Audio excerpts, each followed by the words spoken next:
Shikues të nderuar, në vazhdim japim magazinën informative 21 drejt për drejt.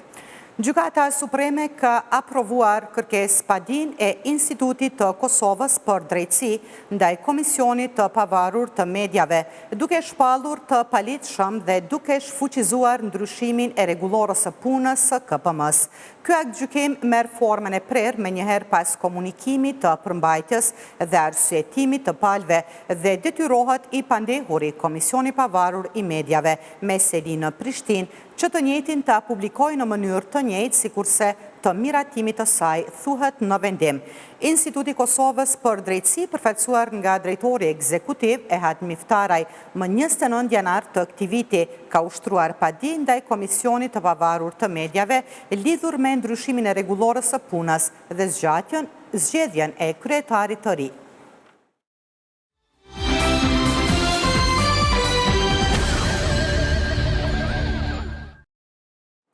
Vazhdoj me lajme të tjera. Presidentja Vjosa Osmani është pritur me nderime ushtarake nga homologu i saj në Hungari, president Sylok. Ajo ka falenderuar për këtë pritje duke cilësuar vizitën si të rëndësishme për avancimin e marrëdhënieve ndërmjet Kosovës dhe Hungarisë.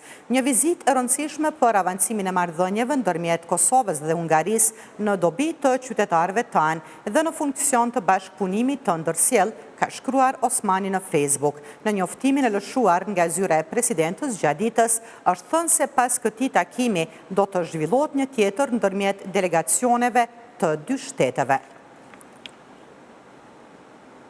Shtetet e Bashkuara të Amerikës mund t'ja marrin Bashkimit Evropian udhëheqjen e negociatave ndërmjet Kosovës dhe Serbisë me presidentin amerikan që sipas Timothy Les tregoi se nuk e ka harruar Kosovën dhe se e konsideron atë punë të papërfunduar. Presidenti, thot ai, ka treguar se Donald Trump do të kërkojë të zgjidhë çështjen e Kosovës në bazë të një marrëveshje që përfshin ndarjen në këmbim të njohjes. Ish diplomati britanik tha se postimi në të cilin presidenti Shteteve të Bashkuara të Amerikës të dielën e përmendje dhe Kosovën dhe Serbin, paralajmëron se administrata e tij mund ta marrë rolin udhëheqës në bisedime. Les, i pyetur se çfarë mund të ndodhë me çështjen Kosovë-Serbi, përmend ndryshimin e kufive, një qasje të cilën thotë se Trump e ka treguar në pjesë të tjera të botës. Deputetja e grupit parlamentar të lëvizjes vetëvendosje Mimoza Kusari Lila tha se është absurde të interpretohet deklarata e presidentit të Shteteve të Bashkuara të Amerikës Donald Trump në luftën politike të brendshme. Kusari Lila potencoi se aktualisht bashkëpunimi i Kosovës me SBA-n është më i ngushtë se kur, veçanërisht siç tha ajo në fushën e mbrojtjes. Ajo tha se janë të përkushtuar në ngritje dhe forcim të partneritetit me të gjithë mekanizmat. Amerikës mbeten pa kontestueshëm partneri më strategjik i Republikës së Kosovës gjatë gjithë historisë së vet, edhe gjatë së tashmes dhe të ardhmes. Aktualisht bashkëpunimi ynë është më i ngushtë se kur, në veçanti në fushën e mbrojtjes, siç e kemi parë, janë pak shtete të botës në administratën e re të presidentit Trump që ka një marrëveshje siç e kemi ne tashmë sa po është kthyer ministri Maqedonci nga Shtetet e Bashkuara të Amerikës në fazën e tretë të procesit të transformimit të forcës së sigurisë së Kosovës në ushtri të Kosovës, që e tregon edhe përkushtimin edhe angazhimin ton si shtet e natyrisht edhe si institucione në një partneritet të tillë. Referenca që po i bëhet gjithsesi përsëritja e deklaratës së presidentit Trump tashmë nga leximi unë e shoh edhe një referencë për marrëveshjen e kaluar, për arsye se ai decisivisht thekson që ka parandaluar një konflikt të mundshëm midis Kosovës dhe Serbisë, si rrjedhoi e diplomacisë së suksesshme të tij në atë referencë, me gjithë mekanizmat prej Departamentit të Shtetit dhe ambasadës së Shteteve të Bashkuara në Kosovë, jemi të përkushtuar në ngritje dhe forcim të partneritetit. Kjo çfarë po ndodh këtu aktualisht është përgjegjësi e një klase politike të përbashkët dhe të përdoret një deklaratë e presidentit Trump në luftën politike të brendshme më duket paksa absurde. Kryetari i Partisë Demokratike të Kosovës, Memli Krasniqi, tha se sheh pozitivisht faktin që presidenti i Shteteve të Bashkuara Donald Trump pas kaq shumë kohësh e ka përmendur Kosovën. Krahas kësaj, Krasniqi theksoi se blokada që po vazhdon si pasojë e kryenetësisë së lëvizjes vetëvendosje është e dëmshme për pozicionin e Kosovës. Sipas tij, nëse në të ardhmen do të ketë një kërkesë nga SBA për një qasje më proaktive në raport me një marrëveshje të mundshme ndërmjet Kosovës dhe Serbisë, mungesa e bashkëpunimit dhe koordinimit të brendshëm mund të dëmtojë rënd qëndrimin dhe interesin shtetëror të Kosovës. Mirësordhëm fakti që presidenti Trump për herë të parë në shumë kohë po përmend Kosovën. Dhe përkundër faktit që prioritetet e diplomacisë dhe politikës jashtme amerikane tashmë dihen që ndërlidhen me konfliktet kryesore në vend, duke përfshirë dhe luftën mes Izraelit, Iranit në këtë moment, por edhe luftën mes Rusisë e Ukrainës dhe vatrat e tjera të krizës. Unë shoh pozitivisht faktin që zoti Trump e përmend edhe Kosovën dhe sheh si një nga temat të cilat ai do të merret gjatë mandatit të tij, por para se të mendojmë për pozicionin e Shteteve Bashkuara të Amerikës, vërtet neve na takon që të mendojmë ku është Kosova sot dhe blokada e cila po vazhdon për shkak kryenetësisë së zotit Kurti dhe lëvizjes vetëvendosje është e dëmshme edhe për pozicionin e Kosovës, sepse nëse në një moment të shpejtë që nuk mund ta dimë kur do të jetë ai moment, ka një kërkesë nga SBA për të pasur një qasje më proaktive në raport me marrëveshjen potenciale ndërmjet Kosovës dhe Serbisë, dhe nëse ne nuk i kemi institucione të konsoliduara, kjo gjithsesi që dëmton pozicionin e Kosovës. Deputeti i Lidhjes Demokratike të Kosovës, Lutfi Aziri, ka deklaruar se Kosova nuk guxon të lejojë që agenda e Shteteve të Bashkuara të Amerikës, e cila është duke pritur në tavolinë që disa vite të vonohet edhe më shumë. Ai ka deklaruar edhe se duhet të gjendet një konsensus për propozimin e LDK-s për qeveri të përbashkët dhe se situata aktuale është e dëmshme dhe e neveritshme. Ka konfirmu atë që ka thonë fushatën e tij zgjedhore. Në fakt e ka befasu këtë qeveri edhe rajonin tonë në përgjithësi, në nënvizimi, konfirmimi i rolit tij në arritjen e paqes mes dy popujve, dhe e ka thënë mesazhin te popujt që janë në luftë që detyrimisht do të afrohen për paqe, por paralajmimi më i madh që do të pas parasysh është rikthimi të ajo që ai e quan dëmtimi procesit paqes. Konfirmon qëndrimin e LDK-s që marrëveshja e orit ka qenë e dëmshme, në 4 provizionet të saj është e keqe, dhe natyrisht ne besojmë që në mes SBA-s dhe administratës presidentit Trump do të ketë një koordinim sa i përket këtij rrugëllimi, por mbi gjitha roli i tij është i veçantë. Pesha specifike e qëndrimit amerikan dhe roli i presidentit Trump në procesin e paqes dhe në përmbylljen e shtatëndërtimit në Kosovë do të jetë kritik, kështu që do të më bogat. Nën kryetaria Partisë Demokratike të Kosovës, Vlora Qitaku, tha se natyra e relacionit mes Kosovës dhe Shteteve të Bashkuara të Amerikës nuk varet vetëm nga kush është në shtëpinë e bardhë, por edhe nga kush e drejton qeverinë e Kosovës. Ajo potencoi se në krye të vendit është një kryeministër në largim që i ka izoluar Kosovën. Pas dështimit të seancës konstituive, Qitaku tha se është momenti fundit që lëvizja vetëvendosje të reflektojë. Administrata e parë e presidentit Trump ka një trashëgimi pozitive në Ballkanin Perëndimor. Gjatë asaj administrate është bërë antarësimi i Malitzi dhe Maqedonisë së Veriut në NATO, është bërë ushtria e Kosovës, kemi pranuar njohje ndërkombëtare, mirëpo siç e kam thënë shpesh herë, natyra e relacionit mes Kosovës dhe SBA-ve nuk diktohet vetëm nga kush është në shtëpi të bardhë, por diktohet edhe kush udhëheq me qeverinë e Republikës së Kosovës. E fatkeqësisht, ne kemi në krye të vendit një kryeministër në largim, i cili e ka izoluar Kosovën dhe sot, 26 vite pas luftës, aleatët që na ndihmuan të çlirohemi e të ndërtojmë shtetin e kanë sankcionuar Kosovën. sërish ka dështuar pra seanca konstituive e Kuvendit të Kosovës. Kjo është dështimi i 33 për konstituimin e legislaturës së nëntë. Kryesuesi i seancës Avni Dehari e nisi seancën me kërkesën për emra të komisionit, gjë që nuk ju dhanë nga PDK, LDK, AK, e më pas u hodh në votim i komisionit i cili mori vetëm 51 vota për, 1 kundër e asnjë abstenim. Të gjitha vazhdimet e deritanishme të seancës konstituive kanë dështuar, pasi lëvizja vetëvendosje, guxo e alternativa nuk kanë arritur të sigurojnë votat e mjaftueshme për zgjedhjen e kryetarit të ri të Kuvendit. Vazhdimi i seancës konstituive duhet të mbahet çdo 48 orë derisa të konfirmohet përbërja e re e Kuvendit. Opozita duhet të reflektoj dhe të përmbush detyrimin kushtetues për të votuar në seancat parlamentare, ka thënë ministri në detyrë Hekuran Murati. Para vazhdimit të seancës konstituive, Murati akuzoi opozitën se po shkel obligimin kushtetues, duke mos marrë pjesë në votim. Obligimin kushtetues është pra votimi. Siç e dini, kushtetuta edhe interpretimi i gjykatës kushtetuese ka thënë që deputetët në seancën konstituive duhet të votojnë, janë të obliguar të votojnë. Vullneti i tyre i lirë është që të zgjedhin se si të votojnë, pa për, kundër ose abstenim, por patjetër që duhet votojnë.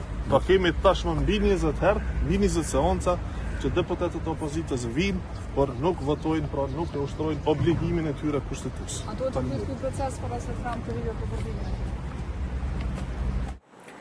Kryetari i nismës socialdemokrate Fatmir Limaj u bëri thirrje partive politike që të lënë anash, siç tha ai, egot personale dhe të bisedojnë për një marrëveshje të mundshme për ndërtimin e institucioneve. Ai tha se po të kishte nisma më shumë deputet, Kuvendi tashmë do të zhbllokohej. Para gazetarëve, Limaj i quajti politikan të mëhallëve, ata që nuk nuhasin dhe parashikojnë zhvillime politike. Një politikan që merr guxim në fakt për të zgjedhje, dhe nuk është veçan ato që kanë ndodhur, që në vetë si gjyqtarët në mendimin sinqer nuk e di se si do të shkojnë zgjedhje. Ata politikanë që nuk parashikojnë, nuk nuhasin zhvillime politike, ata tani janë politikanë mahalla. E të riportave politike mahalla. Deputetja e legislaturës së nëntë të Kosovës, Duda Balje, tha se inatët politike duhet të kalohen sa më shpejt në mënyrë që të formohen institucionet shtetërore. Balje thot se po ndihet keq që kjo situatë po ndikon në mirëqenjen e qytetarëve të Kosovës, pasi Kuvendi nuk është funksional për të adresuar problemet dhe shqetësimet e tyre. Fuqia është, do më thënë, vjen prej brenda, jo prej jashtë. Unë nuk e besoj se dikush ka vullnet për me ndihmu Kosovën nëse na vetë nuk e bojmë këto. Edhe mendojmë se sa më shpejt vërtet duhet me japë edhe një shenjë se jemi serioz, edhe mundemi me luftu edhe me qenë mrapa e shtetit Kosovës. Si mund të jemi të bashkuar? Veç me kalu këto inatët politike. A mund të ndalen? Nuk jam lot, po vjen mara, nuk e ndjej mirë. Se unë jam këto, do më thonë, unë jam ma shumë se 10 vite deputetja, do më thonë edhe për mu këtë gjendje nuk është mira. Diqysh po më vjen keq edhe prej njerëzve, edhe jemi total jo funksional, nuk mundesh as me ndihmu njerëz kanë, na duhet me gjetë në zgjidhje, a bojkot unë nuk e besoj se është menjura për me gjetë në zgjidhje. Deputeti Nenad Drashić tha se deputetët nuk ndihen komod me situatën aktuale dhe ngërçin politik të krijuar. Drashić vlerësoi se duhet të ketë bashkëpunim mes partive politike për formimin e institucioneve stabile. Amerikane çdo herë ka pas një rol veçantë për Kosovë. Roli i Amerikës është më rëndësishëm. Normalisht që po na duhet një ndoshta stimulim nga ana të administratës amerikane, por megjithatë ne jemi e thashë në fund duhet ta jemi pak më vendosur. Blokad politike jo shtet. Me këtë pankart ka protestuar shoqata Roja e Kohës para Kuvendit të Kosovës për të kundërshtuar blokadën institucionale. Me vendosje të karrigeve para objektit, ata kishin shënuar emrin e çdo kryetarit të çdo partie, duke fajsuar ata për bllokim institucional. Kryetari i shoqatës Shaib Tërnava, duke u drejtuar deputetëve, tha se nuk janë pronarët e shtetit, por punëtorë të tij. Ai kërkon që të formohen institucionet dhe të fillojë puna. nuk jemi mbledhur këtu për asnjë parti, nuk jemi këtu për asnjë karrig, as për ndonjë interes personal. Jemi këtu për një të vërtetë të madhe që po hesht për Kosovën, që po mbahet peng. Që nga zgjedhja fundit, populli ka heshtur dhe ka pritur që deputetët ta nisin punën, ka pritur që institucionet të formohen, ka pritur që të dëgjohet zëri i qytetarit. Por çfarë ka marrë asgjë? Blokad, pazare, heshtje të turpshme në kuvend. Deputet të nderuar, nëse nuk keni kuptuar ende, këtë po ja themi sot publikisht, ju nuk jeni pronar të këtij shteti, jeni punëtor të tij, dhe populli që u votoi, po ju shikon, po ju gjykon. Ne kërkojmë vetëm një gjë, formoni institucionet, filloni punën dhe mbani premtimet. KQZ-ja tha për radio televizionin 21 se ka hyrë në javën e 2 të punës për organizimin e zgjedhjeve lokale. Zëdhënësi Valmir Elezi tha se aktualisht KQZ-ja ka shpallur afatët për paraqitjen e koalicioneve politike për garën zgjedhore komunale dhe mos pjesëmarrjen në zgjedhje. Deklaratat pasuan vendimin e presidentës Osmani për mbajtjen e zgjedhjeve komunale më 12 qershor. Në anën tjetër, KQZ-ja nuk e ka përjashtuar mundësinë e mbajtjes së zgjedhjeve të jashtëzakonshme. Me Elezin bisedoi kolegu Shkëlzen Lakna. Komisioni Shëndëror i Zgjedhjeve ka filluar javën e dytë në kuadër të përgatitjes përgjithshme për organizimin e zgjedhjeve lokale që do të mbahen më datë 12 tetor, pra javën e kaluar është caktuar data nga ana e presidentes Kosovës, edhe me njerë pas kësaj KQZ ka ndërmarrë të gjitha hapat që parashin me ligjin për zgjedhjet e përgjithshme dhe zgjedhjet lokale. Në këtë drejtim, KQZ ka caktuar afatet për të gjitha aktivitetet zgjedhore, pra kohën e saktë të fillimit dhe të përfundimit të tyre, të cilat do të realizohen gjatë kësaj periudhe 4 mujore përgatitore. Deri më tani shumë nga periudat zgjedhore kanë filluar pra janë hapur afate të ndryshme që kanë të bëjnë me subjekte politike. Në këtë rast është duke u zhvilluar afati për deklarim të koalicioneve nga ana e partive politike dhe njoftimi i KQZ-s për mos pjesëmarrje në zgjedhje, dhe ky afat do të përmbyllet me datë 23 qershor. Deri në ditën e sotme kemi vetëm një parti politike që ka deklaruar mos pjesëmarrje në zgjedhje, ndërkaq që nuk kemi njoftim për koalicionin ndërmjet partive politike. Marrë parasysh ndryshimet që patën zgjedhjet në zgjedhjet nacionale, a ka ndonjë ndryshim për zgjedhjet lokale? Po ligji për zgjedhjet lokale është i vitit 2008 dhe nuk është nështruar procesi të reformës zgjedhore ashtu siç ka ndodhur me ligjin për zgjedhjet e përgjithshme gjatë vitit 2023 dhe shumë nga çështjet që janë të rregulluara me këtë ligj pra mbesin të njëjta. Dhe sidomos po flasim këtu për disa nga aspektet thelbësore të procesit zgjedhor. Mënyra e zgjedhjes së kryetarit të komunës dhe anëtarëve të kuvendeve komunale mbetet të njëjtë. Pra kryetari komunës zgjidhet kandidati i cili merr 50% plus një vot të numrit të përgjithshëm të votave të vlerëshme që hidhen në atë komunë. Dhe nëse kjo nuk arrihet, atëherë pas 4 javësh KQZ organizon raundin e dytë mes 2 kandidatëve që kanë fituar më së shumti vota. Ndërkaq në zgjedhjet për kuvende komunale, votuesi duhet të votojë vetëm një subjekt politik dhe mund të zgjedhë vetëm një kandidat për anëtar të kuvendit komunal nga lista e atij subjekti politik. Do shta është mirë edhe për të bërë një sqarim, emri i barësit të listës, sikur se në proceset e kaluara zgjedhore, shkruhet nga KQZ-ja afër emrit të subjektit politik, pra kjo do të thotë se vota për subjektin politik llogaritet vot edhe për barësin e listës së atij subjekti politik. Pra këto janë disa nga aspektet zgjedhore që mbesin të njëjta, por ka dhe çështje që janë rregulluar me ligjin për zgjedhjet e përgjithshme dhe që reflektohen në zgjedhjet lokale. Këtu bën pjesë edhe votimi jashtë vendit. Në këtë drejtim, sipas ligjit për zgjedhjet e përgjithshme, votimi jashtë vendit organizohet vetëm përmes postës, pasi votimi në përfaqësitë diplomatike nuk aplikohet në zgjedhje lokale dhe në bazë të rregullores miratuar nga ana e KQZ-s për votimin jashtë Kosovës, KQZ do t'ju dërgoj të gjithë atyre votuesve që regjistrohen suksesshëm si votues jashtë Kosovës, do t'ju dërgoj pakon me fletvotime. Ky është një dallim, sepse në proceset e kaluara zgjedhore, fletvotimin një shtet as ka mundur ta shkarkojë nga veçfaqja, ndërkaq në këto zgjedhje KQZ do ta dërgoj drejt për drejt në adresë të votuesit. Këto janë disa nga çështjet të cilat mbesin të njëjta, por edhe që do të jetë ndryshme në këto zgjedhje. Marë parasysh t'i quajmë ngjeset që pati KQZ-ja në zgjedhjet nacionale në numërimin e votave në rënien e serverëve. A janë përmirësuar këto problematika dhe sa është e gatshme që t'i sjell rezultatën kohëralit, mos kemi më probleme siç patëm?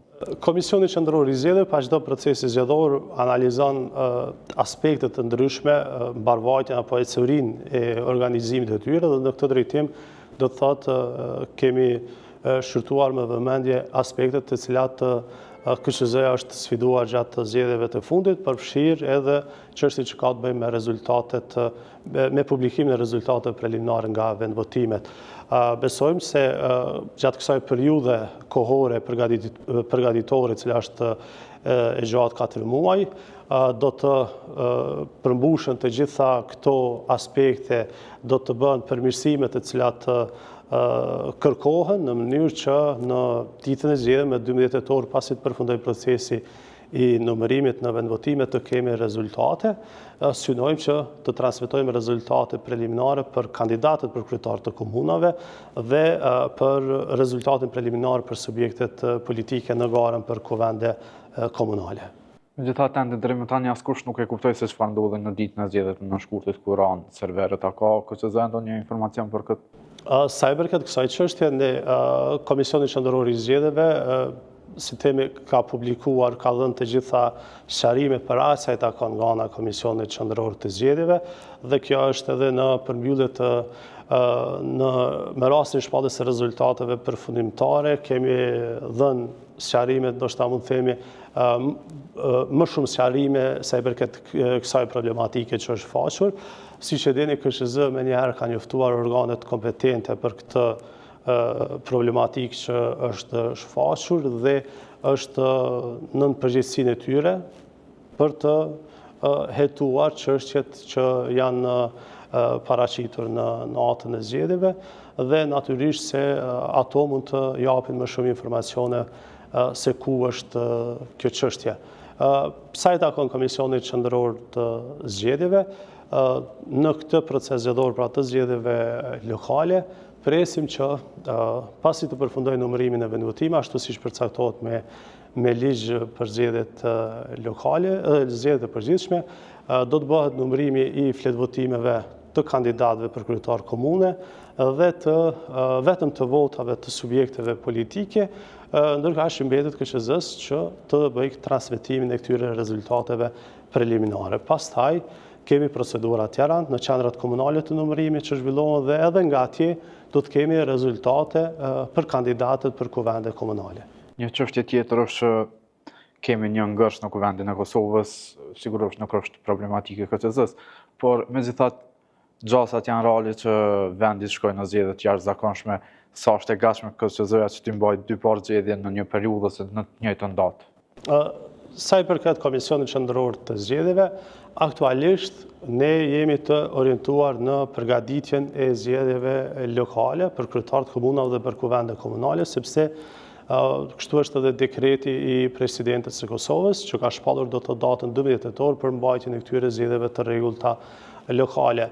Zhvillimet tjera të cilat janë politike, natyrisht se KQZ nuk i komenton dhe nuk i ka komentuar as në të kaluarën, por sa i takon KQZ-s, ne organizojmë një proces zgjedhor pasi ai të jetë shpallur nga institucioni përgjegjës përkatës, në këtë rast siç është Presidenti i Republikës së Kosovës. Në një situatë hipotetike, sa do të sillte vështirësi KQZ-s i gjithë ky proces ta zëm dy palë zgjedhjen, një të në kohë ose në periudhë të afërt kohore?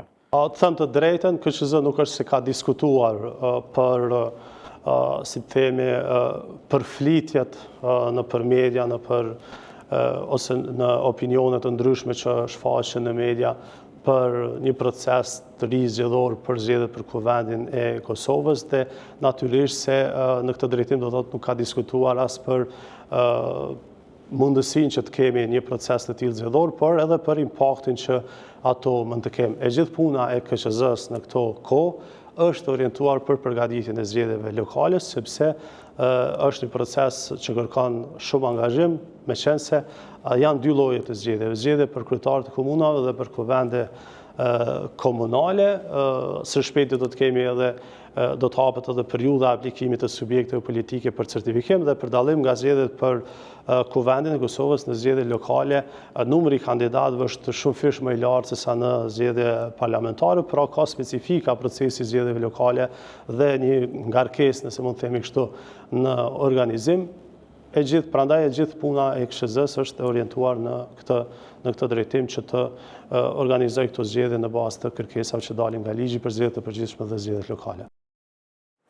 Deputetja e Lëvizjes vetëvendosja Albulina Haxhiu pas dështimit të 33 të seancës konstituive të Kuvendit të Kosovës, tha se mosvotimin nga ana partive tjera politike është veprimi pa përgjegjshëm politikisht e juridikisht, shkelje e kushtetutës së Kosovës. Haxhiu tha se gjithçka zgjidhet nëse partitë politike vendosin të kryejnë detyrat që i kanë.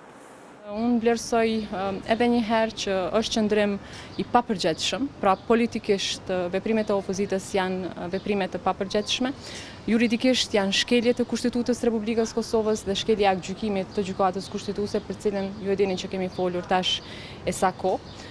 Unë uroj që opozita të reflektoj, sepse është jashtëzakonisht e rëndësishme që ata të marrin pjesë në votim. Edhe një herë po e përsëris që nuk themi që ata duhet votojnë domosdo po. Ne po themi që është e rëndësishme që opozita të marrë pjesë në votim, e ka obligim kushtetues bazuar edhe në gjykimin e gjykatës kushtetuese, pra ata duhet votojnë për, kundër ose të abstenojnë. Gjithçka zgjidhet në qoftë se opozita vendos të kryejë detyrat që i ka.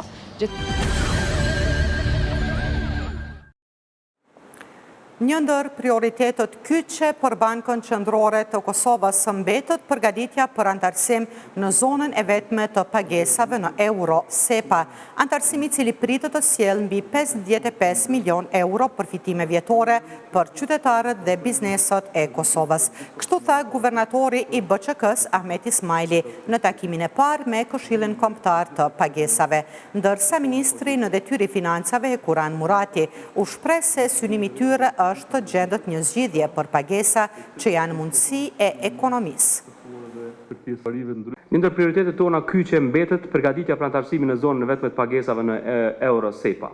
Me 20 dhjetor të vitit kaluar ne kemi dorëzuar para aplikimin e plotësuar për antarësim në SEPA.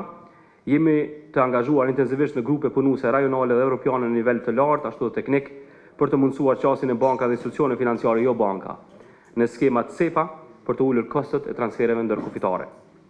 Megjithatë, përkundër punës së madhe të zhvilluar dhe të njohur gjithësisht edhe nga partnerët ndërkombëtar, procesi i marrjes së vlerësimit nga Komisioni Evropian, përkatësisht DigiFizma, është ndikuar nga shqyrtimi kushtetues i ligjeve të miratura në kuvend në dhjetor vitit kaluar. Fatkeqësisht kjo ka krijuar një situatë të re dhe jo të favorshme, e cila shpresojmë të zgjidhet shpejt dhe pozitivisht. Sipas vlerësimeve aktuale, antarësimi në SEPA pritet të sjellë qytetarëve dhe bizneseve të Kosovës përfitime mbi 55 milion euro në vit, përmes uljes së kostove të transfereve, rritjes së efikasitetit dhe përmirësimit të kushteve për eksportuesit dhe sektorit privat. Këto janë vetëm përfitime direkte. Në përputhje me këtë vizion, jemi të përkushtuar edhe në ndërtimin e një sistemi modern pagesave të shpejta, i njohur si TIPS Clone, që përbën një për komponenteve më të rëndësishme të ekosistemit pagesave, ku në këtë drejtim kemi nënshkruar letrën e qëllimit me Bankën e Italisë. Synimi ynë është që të gjejmë një zgjidhje më të mirë sa i përket pagesave, të cilat janë si mundësues i ekonomisë, i tregtisë dhe i këmbimit. Qysh në kohët e mëhershme, pra fillimisht pagesa ishte bë mall me mall, apo ndërrimi apo barteri, pastaj ishte përdor këto metale të çmuara si mjet këmbimi edhe për ujtje të vlerës, dhe pastaj kemi kaluar edhe në atë që sot njihet si paraja fizike apo fiat, që emetohet kryesisht nga Banka Qendrore të vendeve dhe shërben si vlerë për të siguruar apo për të lehtësuar këmbimin e mallrave apo shërbimeve. Ndërkaq tani po besoj jemi në fazën tjetër të një revolucioni tjetër që bota po shkon, është digitalizimi i pagesave, si mundësi që të lehtësohet pra këmbimi i shërbimeve dhe mallrave dhe kësaj pra të rritet edhe dinamizmi brenda vetë ekonomisë. Në ekonomi është një term, një shprehje që quhet shpejtësia e paras. Pra shpejtësia me cilën paraja ndron dorë mrena një cikli ekonomik, dhe në këtë rast, pra, me digitalizim të pagesave, besoj që mund të rrisim shpejtësinë e kësaj mund të rrisim edhe rritjen apo tempon e rritjes ekonomike. Tek digitalizimi besoj që avantazhet janë pothuajse të qarta. Fillimisht, pra tek paraja fizike dhe këmbimi me paranë fizike, kemi kostën e paras fizike, duke filluar nga shtypja, printimi, qoftë edhe monedhave të metalit, por pastaj edhe tek mirëmbajtja apo ndrimi i parave të dëmtuara. Në anën tjetër i kemi edhe problemin që sidomos viteve të fundit tek ne ka qenë prezent është edhe përdorimi i parave të falsifikuara. Dështimet e vazhdueshme në kuvendin e Kosovës, si pas politologut Albinot Maloku, do të kenë pasoja diplomatike për vendin. Maloku thot se përgjegjësinë për këtë blokad do duhet ta merrte partia e parë e dal nga zgjedhjet rënd shkurtit, ndër të tjerash mes mos formimi institucioneve. Maloku thot se është mos respektimi votës së qytetarit. Ndjekim bisedën që e zhvilloi Sofia Rushiti. Maloku, për të 33-ën herë kemi dështimin e konstituimit të kuvendit të Kosovës. Deri më tani kanë kaluar vetëm 2 pika, ajo e betimit të deputetëve dhe verifikimi i mandateve. A konsideroni se jemi duke shkuar drejt një normalizimi të dështimit? Fatkeqësisht, siç mund ta shpjegojmë edhe me termin normalizim i kësaj situate jashtëzakonisht jo normal, edhe me pasoja për qytetarët në Republikën, dhe pasoja të gjithanshme, përja atyre diplomatike, ekonomike, sociale, por edhe në instancë fundit të ati treguesit të mos seriozitetit të lidershipit politik në Republikën e Kosovës se i përket respektimit të qytetarit të nënshkurtit i cili dha mundin dhe i kontribuojë demokracisë përmes pjesëmarrjes së saj në procesin zgjedhor të asaj dite.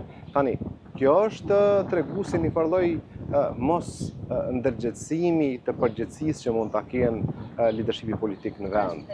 Nëse marrëm si matës peshën e përgjegjësisë në kuptimin e asaj se kush e ka më shumë këtë përgjegjësi, gjithsesi që është ai që ka edhe privilegjin, por ai pari pas procesit zgjedhor e ka privilegjin për rrjedhojë edhe fuqinë, për rrjedhojë edhe përgjegjësinë për gjendjen aktuale e cilën ndodhet Republika e Kosovës në ofshën institucional dhe politik. I pari pas procesit zgjedhor është i vetmi që nuk ka asnjë rekomandim tjetër përveç asaj se e kemi drejtën duke u bazuar në atë që jep rendi kushtetues në Kosovë për propozuar emrin e kreut të kuvendit dhe me kaq që mbaron në gjithë procedura. Gjithsesi me mundësi që të bëhen alternime në momente kur, ose më mirë thonë, nuk kërkohet as kompromis, që është rasti i ndryshimit të procesit votimit që e bllokoi edhe më shumë procesin për të ecë përpara. Gjithsesi subjektet politike 2, 3 dhe 4 në format e tyre kanë dhënë disa propozime dhe ide të mira të këqija së pari po angazhohen në kuptimin e dhënies së ideve. Partia Demokratike e Kosovës që në një formë tjetër po e ka vullnetin që shkohet me formimin e qeverisë së opozitës, Lidha Demokratike e Kosovës që thotë se duam të jemi të gjithë bashkë në të ashtu quajturën qeveria unitetit, por edhe Aleanca për Reformën e Kosovës që ka thonë se ne votojmë një kandidat ose 2 cilët i kanë përmend me emra dhe kemi atë 4-tin që është nisma socialdemokrate që ka qenë e hapur për bashkëpunim me të gjithë aktorët politik. Pra, në këtë aktualitetin politik është i pari pas procesit zgjedhor që mund të cilësohet përgjegjësi për situatën aktuale. Ky aktualiteti politik, çfarë pasqyrimi jap në skenën politike në Kosovë? Pa përgjegjësi totale, shpërftyrimi i arsyes së të kuptuarit të faktit që është dhënë në nënshkurt dhe fakti janë numrat. Kur them numrat u lidhej qoftë përqindja e votës, qoftë numrat dhe kapacitetet në kuvendin e Republikës, dhe ky shpërftyrim i kësaj arsyes politike po i kushton Kosovës në të gjitha rrafshet. Qytetari i Republikës ka nevojat e veta dhe i ka pritjet e veta. Ky mos respekt që po i bëhet qytetarit të Kosovës është i paprecedent. Gjithsesi kemi pas një ngërçe politike, situata të caktuara, mirë po jo me ardhmë në moment kur ka shpërftyrim të arsyes. Gjithmonë ka pas ngërçe politike, mirë po paralelisoj ka pas edhe disa alternativa që kanë mund ndodhen në rrugtim me sipër. Sot e kemi një gjendje ku përsëritet ky 48-orësh i tentimit për konstituu kuvend dhe formuar institucione të reja, por me formulë të njëjtë, në metodë të njëjtë dhe gjithsesi nuk pritet. Dhe kjo është ajo shpërftyrimi i arsyes që ka ndodhur rendit politik në Republikën e Kosovës. Kjo gjendje aktuale, a konsideroni që në një farforme zbe kredibilitetin e institucioneve të vendit edhe vështirëson rrugën euroatlantike të Kosovës? Gjëja më e keqe është nëse i ndodh një vendi ku qytetarët nuk ndjehen se ka besë në institucionet e veta shtetërore. Dhe kjo është momentum jashtëzakonisht i dëmshëm për një shtet, një hapësirë dhe një qytetar dhe një popull. Siç është me rastin tonë, ku qytetarët e Republikës nuk ndjehen se as se është i përfaqësuar, as se po kujdeset institucioni i vendit për te, dhe kjo është jashtëzakonisht e dëmshme. Dhe unë po përsëris me pasoja të cilat kanë filluar të ndjehen dhe do të ashpërsohen ditëve në vijim, e së mos periudha në vijim. Tani, gjithë kjo periudhë e këtij ngërçi institucional dhe politik me kalu bashkë për pasoja, nuk e ka asë rrjedhën logjike. Më pastaj është pjesa tjetër tek faktori ndërkombëtar, që kemi lënë përshtypjen që nuk jemi të aftë të vazhdojmë organizimin demokratik në vendin tonë. Kjo është pjesa tjetër ku edhe faktori ndërkombëtar së mos alatet nuk është se i dedikojnë energjinë e duhur qytetarëve të Kosovës dhe Kosovës në intereset e saj, sidomos në rrugtimet euroatlantike që e ka pas për synim dhe interes të Republikës së Kosovës. Këtë përshtypje që kemi lënë tek faktori ndërkombëtar, siç e përmende, çfarë pasoja do të sjellë kjo Kosovës? Ne në një formë ose tjetër jemi në një farloj, po e quajmë ashtu izolimi, duke mos përfshi vetëm masat e Bashkimit Evropian, mirë po them izolim në kuptimin e asaj që s'ka interakcion institucional të Republikës së Kosovës as me ala, të mos flasim për vende të cilat potencialisht do të mund të krijonin raporte me Republikën e Kosovës.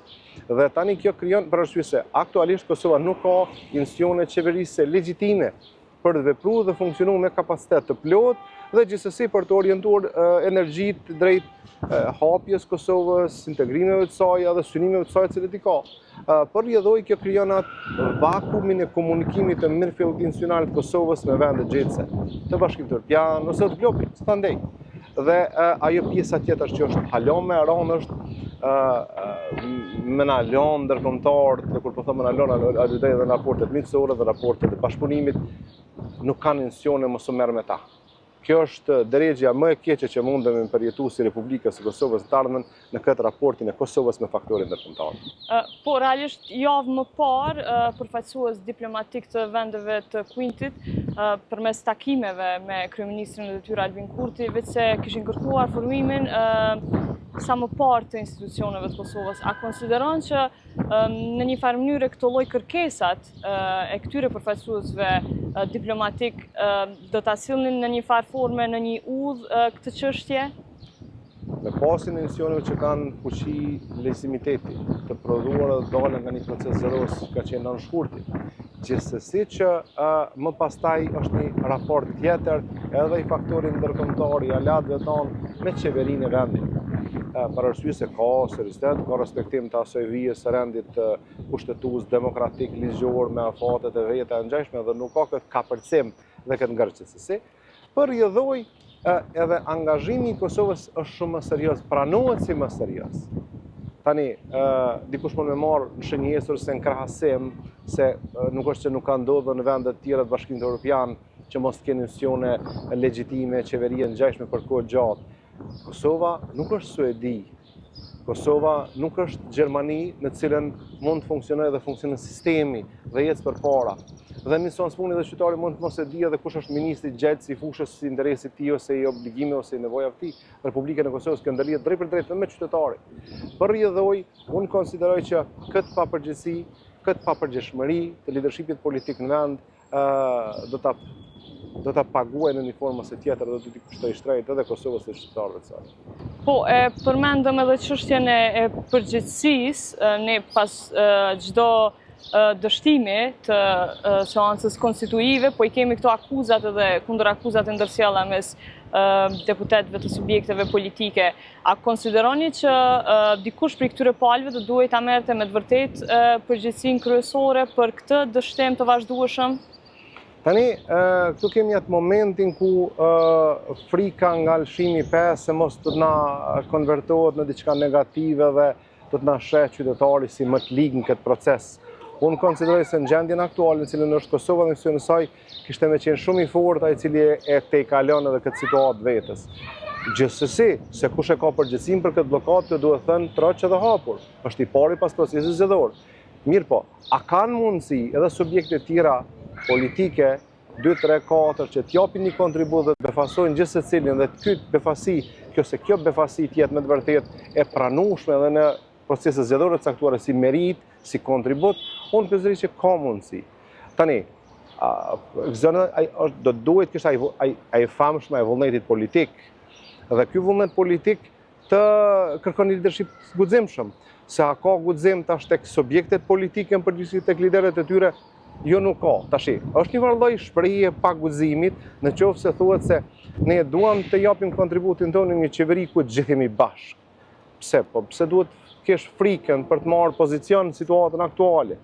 Dhe kjo është treguesi mos guximit të një lideri të caktuar politik në vendin tonë. Ose kjo që kemi vesh të drejtën tonë të garantuar me kushtetutë dhe ne po dëshirojmë ta ta jetësojmë këtë rend kushtetues, kurse nuk është që ke qenë aty i njohur në Republikën e Kosovës për respekt të rendit kushtetues në vend për mandatin që ke pas. Flas për të parin pas procesit zgjedhor. Dhe të tjerë të cilët në një formë ose tjetër do duhemi me tregu guxim.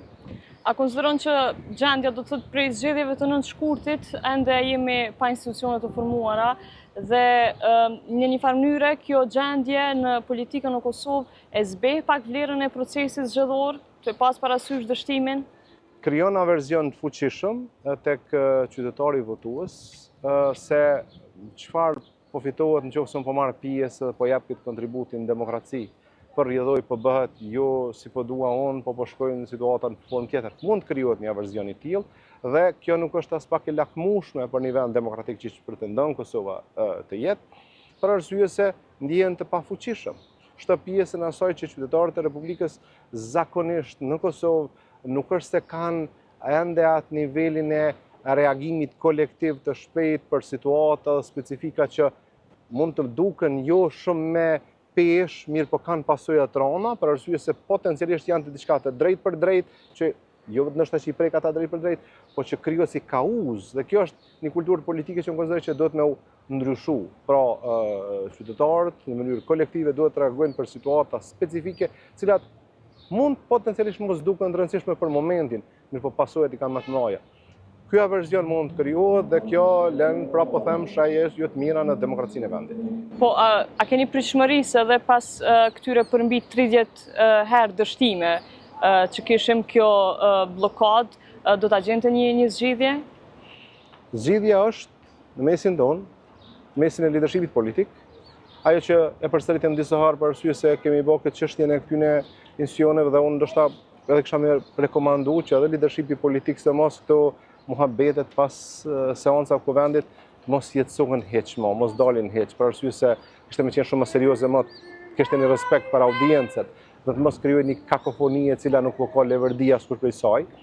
Për rrjedhoj është ajo që po e përsërisëm disa herë këtë kazanin ton politik pasja guximit.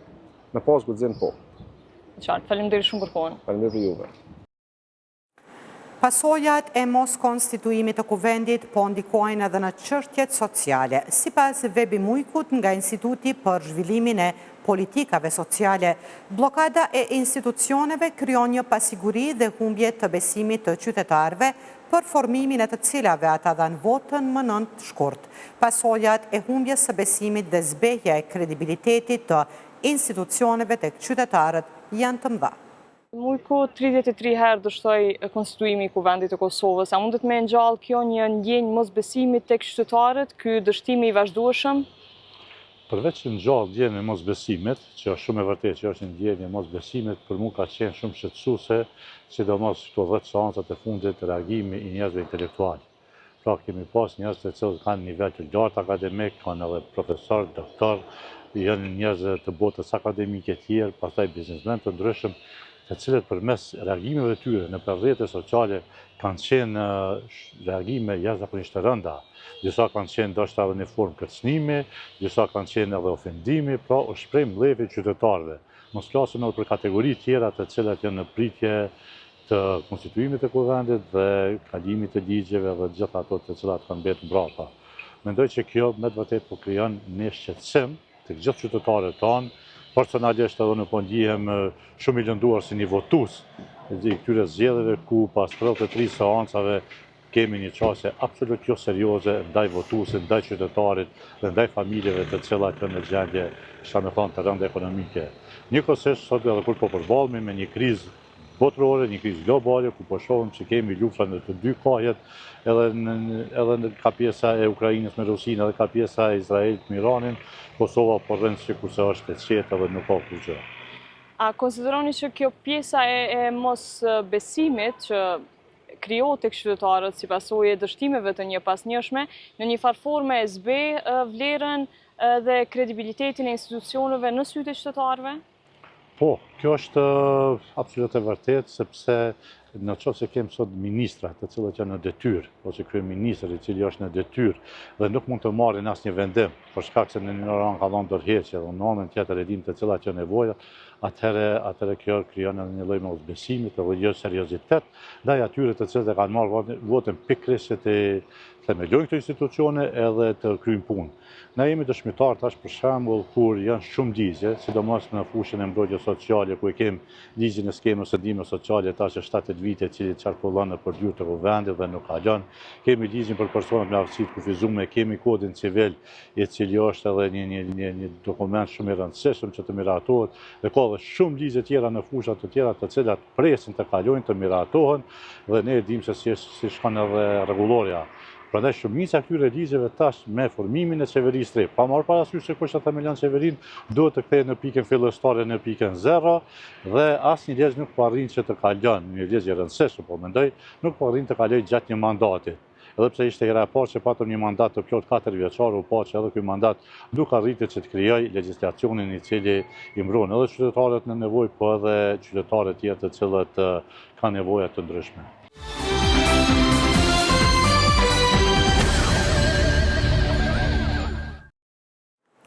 Në gjykimin ndaj ish-krerëve të UÇK-s, mbrojtja pritet që të therrasë deri në 25 dëshmitar, në rast që do të paraqesë provat e saj, gjë e cila varet nga vendimi i trupit gjykues ndaj mocionit për rrëzimin e akuzave. Thuhet se 15 dëshmitar pritet të dëshmojnë fizikisht në sallën e gjyqit, ndërsa pjesa tjetër e dëshmive pritet që të paraqiten për të pranuar me shkrim. Aty thuhet se mbrojtja e faqit pritet që të therrasë deri në 12 dëshmitar që të dëshmojnë fizikisht, por ky numër mund të jetë edhe më i vogël. Kurse mbrojtja e Krasniqit pritet të therrasë deri në 10 dëshmitar, e që 5 prej tyre të dëshmojnë drejt për drejt, ndërsa të tjerët me shkrim. Mbrojtja e Veselit dhe Selimit kanë thënë që nuk kanë ndërmend që të thrasin dëshmitar, por ata rezervojnë të drejtën e tyre për të paraqitur prova.